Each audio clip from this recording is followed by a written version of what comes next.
Harris has denounced Trump as weird and out of step, a divisive figure who is dangerous on everything from women's rights to health care to, our actual democracy. Today, she's opening a new line of attack, suggesting Trump will harm people where they feel it immediately, in their wallets. Part of a larger strategy that has Democrats confident, now eyeing the very state Harris was in today, North Carolina. It hasn't gone blue since Barack Obama, and before that, not since Jimmy Carter in 1976. Kamala Harris and her campaign are hoping to change that. Joining me now is Francesca Chambers, White House correspondent with USA Today, who's been covering Harris for 5 years, and Juanita Tolliver, Democratic strategist, MSNBC political analyst, and author of the upcoming A More Perfect Party, The Night Shirley Chisholm and Diane Carroll Reshape Politics. So excited to have you all starting off. Francesca, I'll begin with you. You've been following Harris for years. I am curious as to what you see are the main changes and how she sort of evolved as a candidate. It's not just that the speech today was compelling and exciting and talking about policy, but I mean, to rock the Carolina blue when you're in North Carolina, that is a level of campaign confidence that I have not seen in a long time. How do you think that the sort of strategy of this campaign has changed as she's gained momentum in just the last 3 weeks? Well, even just recently, as you're noting, there's been a vibe shift. If you looked at the event that she had with President Joe Biden yesterday, when she took the stage and she was talking, there was a confidence there where she was leading the ticket and she was in charge. And what I'd observed earlier in the administration was that at times you could just tell that she was holding back, or at least it felt that way, because she had taken positions that were not always the same as President Biden's when they were both candidates competing in that Democratic primary. But when you are vice president, your job is to push for the president's policies, to speak on behalf of the president of the United States. And as Joe Biden can tell America, he knows what it's like when you get in front of the president of the United States on a policy that they hadn't yet announced. So Kamala Harris earlier in the administration was trying not to do that, but it often led to situations where then she either tripped over her words or it seemed that she just had a lack of confidence in the job that she was doing, and you don't really hear that as much anymore. Juanita, what I'm looking at now is there is a new path to victory. So there's a Washington Post story that says that now the Harris campaign, because of recent polling, they have an opportunity to not just possibly win the Sun Belt states, but win the Midwest as well. Now, I've always joked that, these you can't trust polls. These polls ain't loyal. You don't know what's happening until you see how campaigns actually operate on the ground. But is the fact that the Harris campaign is spending time in a place that only 2 Democrats have won in the last 50 years a sign that their internal polling is showing that they're in good shape, or are they just shooting for a 50-state plan? I think the map has expanded considerably, one, with the energy around Kamala Harris, but also with the investments that are being made by the campaign. They are playing across the country, and those investments go beyond, of course, this trip, which is the vice president's 16th trip to North Carolina, but it also goes into the ground game that they're investing in, which we know Republicans aren't matching. Republicans have been pulling people out of the field, whereas Democrats have been doubling down on field organizing. And as a field organizer and a Carolina girl, I know that's going to go a long way, because in North Carolina, you absolutely have to not only engage all those college towns we're familiar with, Jason, but also those rural communities, those suburban communities. And so that's what I think the Harris campaign is doing. The last thing I'll say about her speech is that she was highly relatable today, Jason. When she talked about knowing what it's like to struggle to make ends meet, or the reality that even with all the economic wins the Biden-Harris administration has seen, there are some people still struggling. That is what matters. That's what voters are going to remember, that they heard her and her understanding of what it takes, and then her vision to try to close those gaps for individuals, whether it's that help with the down payment for first-time home buyers or the child tax credit, which research has shown lifts millions of children out of poverty. Now, Juanita, I wanted to follow up on this because, yes, we both share our Tar Heel history at UNC Chapel Hill. If you're shooting for the Sun Belt states, if you're shooting for states in the South, there has to be a different kind of strategy, right? Voter suppression in Michigan and Wisconsin, Minnesota, Pennsylvania, it's not as bad, often because these places have Democratic governors, as you see with, say, Republican-led legislatures or Republican governors when you're talking about places like North Carolina or Georgia. What are some strategies that the Harris campaign would have to employ, say, differently in North Carolina in order to get out the vote that you may not have to worry about in Pennsylvania or you may not have to worry about in Arizona?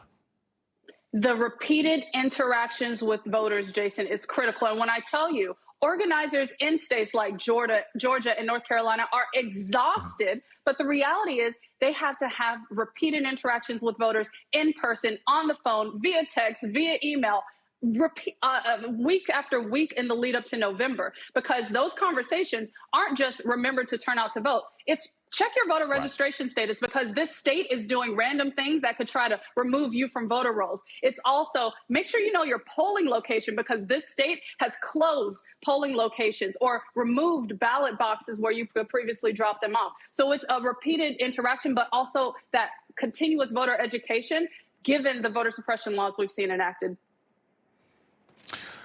Francesca, I am looking at this new map, and I'm also noticing that the expansion of the campaign is not just on the ground, but it's also online. We have Tim Walz, who just started his TikTok today. He's already up to several 100,000 people following him one way or another. What is the role that you see, having followed the Harris campaign, what is the role that you see them taking when it comes to social media? You know, are they going to do more things on YouTube as they did yesterday? Are they going to try more things on TikTok? Or are they really having sort of more of a ground game campaign? What have you noticed in the changes over the last couple of weeks? Well, both. And from the very beginning, since she became the candidate at the top of the ticket, they've really leaned into social media and into those memes. When it comes to the ground game, though, I just wanted to touch on the point in North Carolina. Democrats in the state of North Carolina have been saying that it's winnable this entire cycle. And what they have done within the state party there is to go through the states, especially the rural areas, and try and figure out where there's been this attrition of voters, particularly Black voters over the last decade or so, and try and get them re-registered to vote. And that was happening, that work, prior to Kamala Harris being on top of the ticket. They felt that if they could just get them energized, that they could win the state again, because they did, as you noted, in 2012. So when you look at the states that Kamala Harris is targeting, they're largely the same exact states that Joe Biden was targeting. But Democrats feel that between the ground game that they already had and the new enthusiasm, that they can turn those into victories, including in states that they lost, like North Carolina, which was by less than 2 points in the last cycle. Francesca Chambers, thank you so much for joining us to start off the beat. Juanita stays with us. Still to come, why a group of prominent conservatives just formed a new group, Republicans for Harris. Also tonight, the best-selling author of Friday Night Lights is drawing the connection between Tim Walz, football, and politics. Can't wait. Buzz Bissinger will be here live later on in the show. But first, Trump's tailspin. He just sunk lower, which is why this is worse than past meltdowns. We're back in just 90 seconds. Our biggest challenge? Uncertainty. Hidden fees, surcharges, who knows what to expect. Turn shipping to your advantage. Keep it simple with clear upfront pricing. With USPS Ground Advantage. What I gotta fix. If I'm not broken, Oh, come what I on. gotta fix. What I gotta fix. What I gotta You break it, we take it. Trade in any phone in any condition, guaranteed at Verizon. And get $800 off the new Galaxy Z Fold 6. Only on Verizon.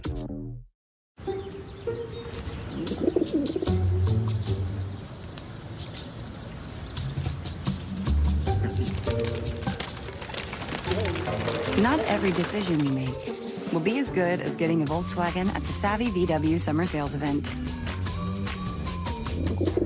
2024 Volkswagen models cost less to maintain than Honda.